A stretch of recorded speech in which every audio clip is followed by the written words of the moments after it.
Hey folks, and welcome to the Radical Moderate. I'm really excited that you're here, so let me just take a minute to introduce myself to you and also to tell you a little bit about this channel. My name is Ali, and I live here in Boston, Massachusetts. I wasn't born here in the US.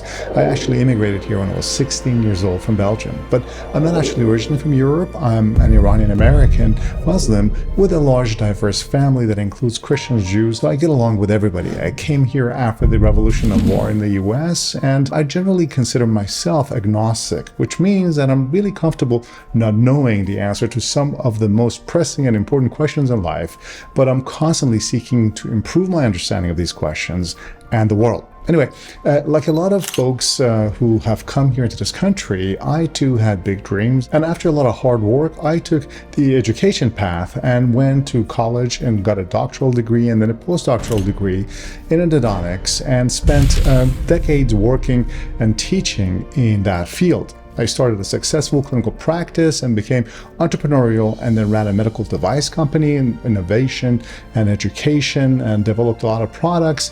And for many years, I did pretty well. And now I am retired, and I have found myself wanting to share some of the things that I've learned from my many experiences and learning and travels around the world, especially when it comes to the area of politics and culture with the rest of you. When I got my citizenship, I jumped right onto the political process, and I started out as a young Democrat and voted for Gore, Kerry, Obama, even Hillary. But after the 2016 election, something I found to be slightly ajar. It just didn't sit right with me anymore, and I started to question and see that how our two-party system in the US wasn't really explaining the full political picture. Instead of offering clear, consistent ideas, it seemed like both parties were just a mix of conflicting views that not only they were conflicting with each other, but also with themselves. Now, it also felt like the parties were really more focused on short-term wins rather than creating consensus and having a sustainable system of governance that would benefit the populace as a whole. Furthermore, I began to notice that our mainstream media and the so-called trusted outlets and information sources were simply gaslighting the public by obvious attempts at doing partisan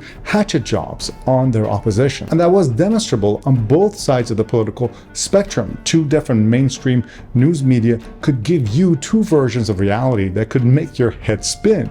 Now, how was this even possible if they were just stating the facts and doing some objective journalism? That realization really led me to dig deeper into political philosophy and the ideological roots of what we see today. And what I found was pretty frustrating. Now, I realized that we were really witness to a modern propaganda war between two political parties. The modern objective was no longer based on what's best for the country, but instead based on what it takes to get your party representative elected.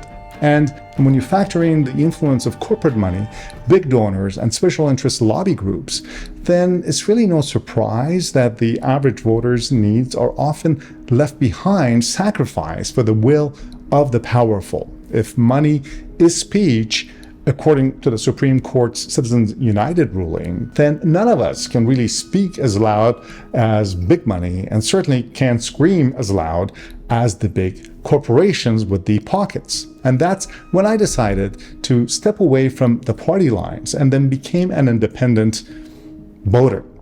I'm actually currently not affiliated with any political parties, and I usually say that I dislike both parties equally. I refrained from voting since 2016 because I felt that there should be a better option before I engage in that process.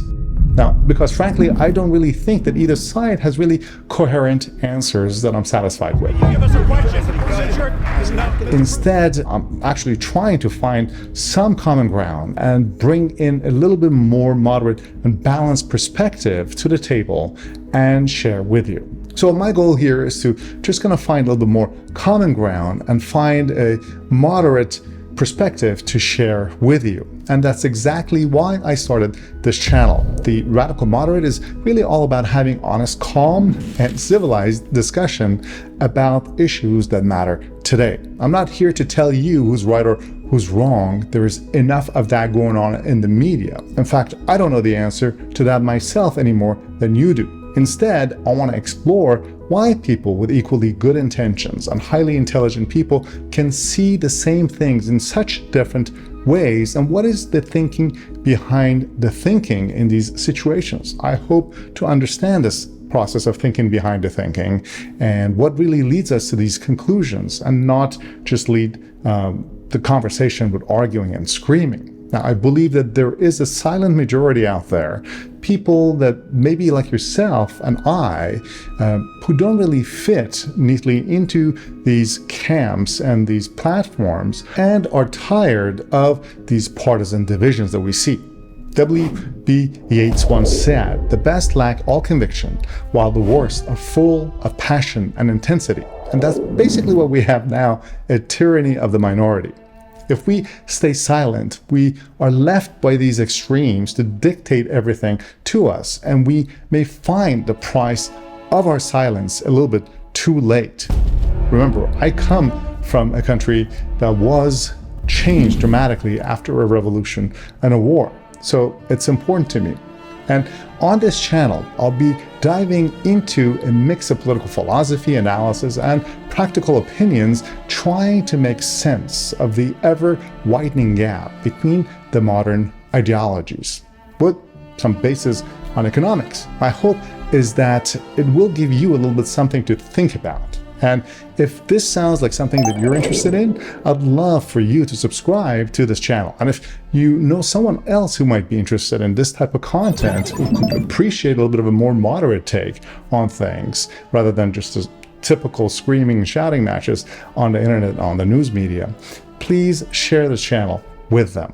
Remember, we're all on the same boat, and it takes our collective effort to find dry land. So all hands on deck.